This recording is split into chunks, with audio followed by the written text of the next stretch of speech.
Hey everybody, KC0VI Tom here. We're going to do something a little very different on this video, and I don't expect all of you to follow through and watch it at the end, which is up to you. We are going to take a look at the technical side of the use of pagers and handhelds in this attack against Hamas. We're not going to say, we'll start back here a little bit. Hamas and Israel have been at war for quite a long time, along with some other foreign powers in the area. Hamas and against Hamas, and I don't want to get on the political side on what's right, what's wrong, humanitarian side, we should do this or that. We're just going to stay to the technical side. In the last few years, Hamas has been using cell phones to coordinate their attacks against Israel and other Western powers in the area, and then all of a sudden these attacks were being foiled before they got organized better, and some key members of Hamas were taken out, and it was discovered that it was their cell phones that were the traitor. You know, they thought they might have a traitor in their ranks, and well, they did. It was their cell phones. The technology to listen in on cell phones, to track cell phones, has always been there, especially with the digital side. Back in the old analog days, I picked up a cell phone tester, because I had people coming to me and asking if I could check out their cell phones. They thought they were having troubles with it. What it really turned out was lack of towers up here. But it was an old black box. It was quite spendy. Plugged into the USB port on a computer. You loaded software. And what it would do is actually would mimic a cell phone. It would contact all the local towers in the area. And then it would pick the one that was most strongest. And if you're not quite sure how cell phones work, when you turn in your cell phone, it sends out a ping to all the towers in the area and says, I'm phone number blah, blah, blah. How's my signal? And they'd respond back saying, your signal noise ratio is this much, turn your power up a little higher, or if it was above a certain point, your signal to noise, it would tell you to lower your power. And it would pick the strongest return of those towers, and they would connect to that. That was their main tower. And as you were in standby mode, it would still always talk to like once every under 30 seconds, depending on how much traffic. Always, ping that cell phone tower all the time. Then every, I think it was second or third ping, you would hit all the towers in the area again, just see if it was moving closer to one of those other towers and away from that first tower they were on.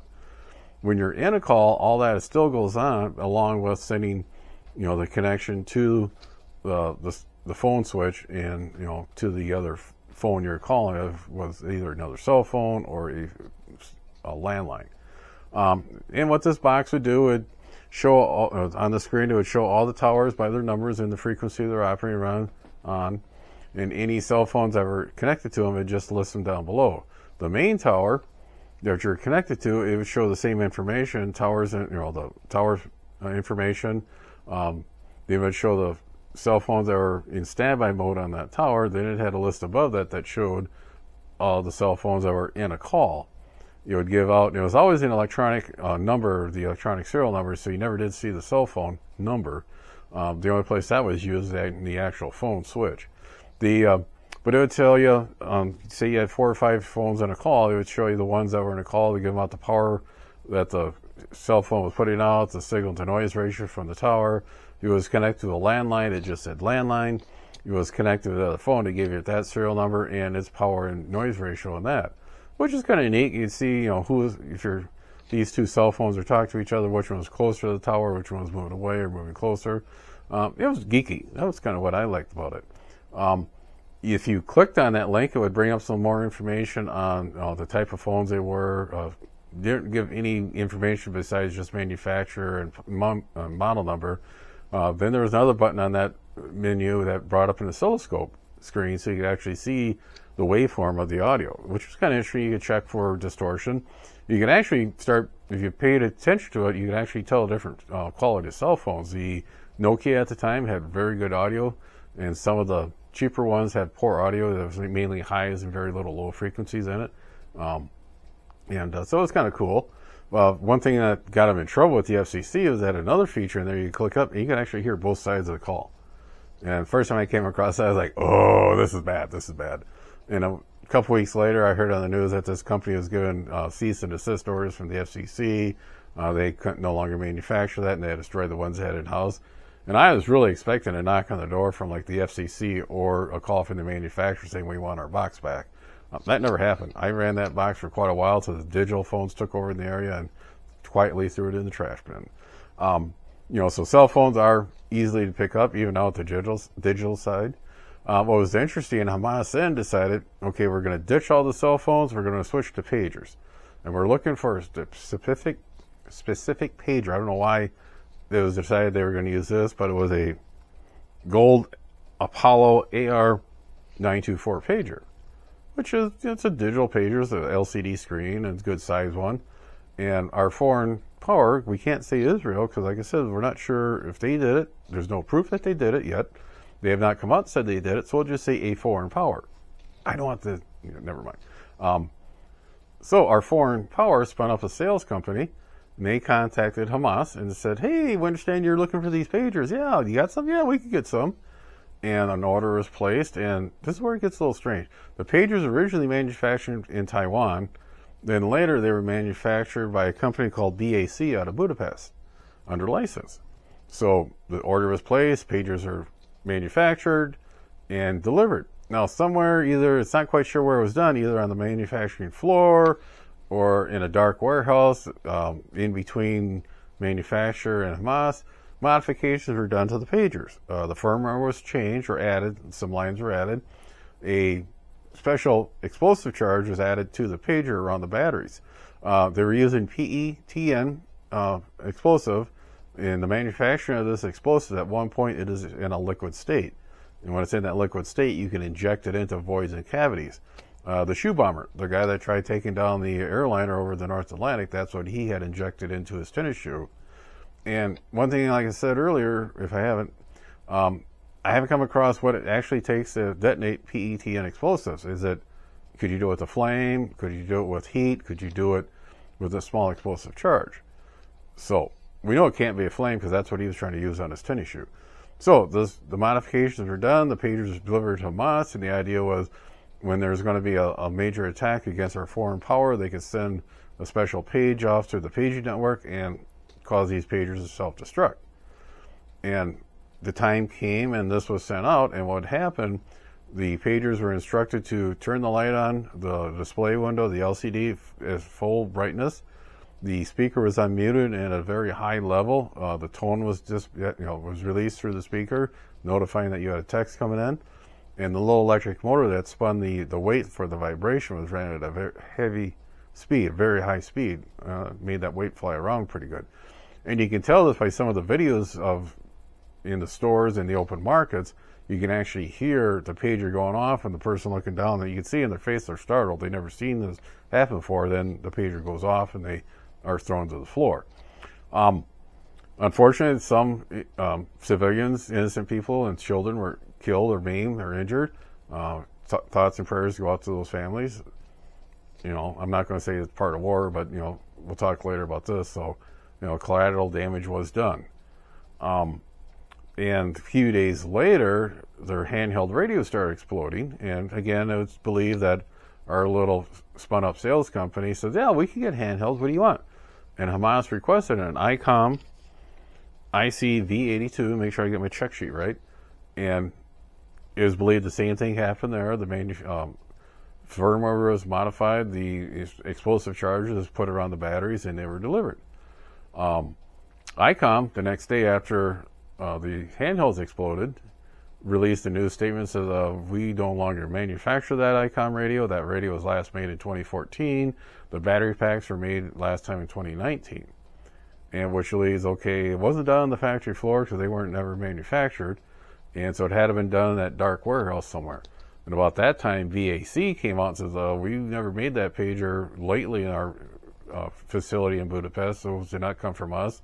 The Taiwanese company that has the original patents said they haven't made one in a long time. That's why they allowed the BAC group to make them under license, and nobody's made that. So they did not come from a factory floor, fresh ones. These were not in storage because the pagers themselves and the handhelds, what's left of them, look in pretty good shape. It's not, the plastic isn't degraded from the sunlight, the UV rays. So that leaves a whole interesting deal. If you go to Alibaba, you can actually put in the model number of the gold Apollo pager and the ICOM radio, and they come up as brand new units. You know, the pager comes with the charger and the little leather case. The handheld comes again with the a charger and a handheld, you know, and a nice a nice leather case. Need a drink of water. And these are being manufactured counterfeitly by another foreign power. So it kind of leads, we go down that rat hole, we're not going to, but that leads a whole bunch of other stuff what could be going on.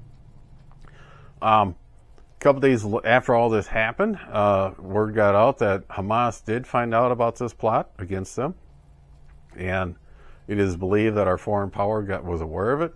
So instead of losing that advantage, by then, you know, Hamas was sending runners out to tell these people to remove the batteries from their pagers or their handheld radios. And our foreign power decided, we'll just pull the trigger now and see how many we get before we lose this edge. I've read stories that from the first pager exploding to the last pager was under 10 minutes. You know, they're all connected to a central paging network, which would make sense. That page would go out fairly fast. Now, the handheld radios, they weren't tied to a nationwide radio network. They were either simplex or they couldn't to a local repeater. I've heard it up to over 2 hours, just over 2 hours to get all those handhelds to detonate. I did see a map. I was trying to find. I should have copied the map, little video right away, but I didn't.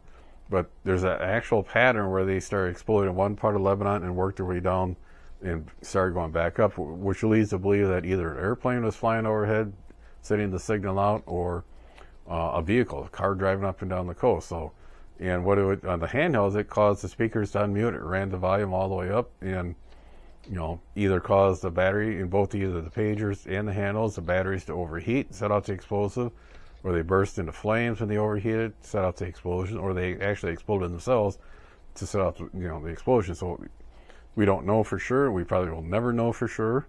It's just part of that storyline. You know, like I said, you couldn't write a storyline like this as an espionage or a spy novel. Clive Cussler, Ian Fleming, and Alistair MacLean couldn't do it on themselves, or even all three got together. Very interesting on the technology side. Unfortunately, no matter how well your military plan is set out, the chance of collateral damage will happen, and that's what happened here. We had innocent people get injured and killed, unfortunately.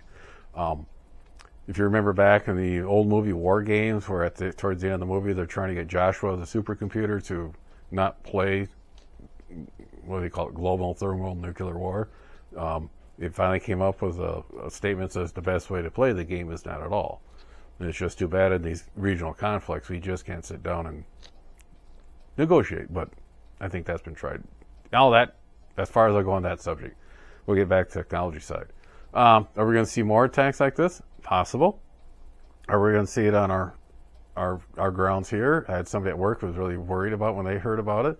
What would keep somebody from selling iPhones, counterfeit iPhones, and have some type of charge set into them? Not really sure. You know, the only thing I told them is make sure you buy it from a unknown good source, a reputable, iPhone store dealer, or Amazon or something like that. That you're sure the quality's there. They're not counterfeit. So, and if the price is too good to be true, it's probably not true. On that, it's an interesting article. I don't want to dwell too much on it. I don't want to get on the political side of that part of the country. If you want to blame somebody, blame the Brits. You have to be really older than me to understand that line. We're getting into the late fall. I'm going to try to get out to do some camping and have some fun, and we'll see what happens. 7-3, everybody. Take care. Be sure to tell your friends, neighbors, other hams. Subscribe, hit that bell to get notification when new videos come out. Add comments below. 7-3, everybody.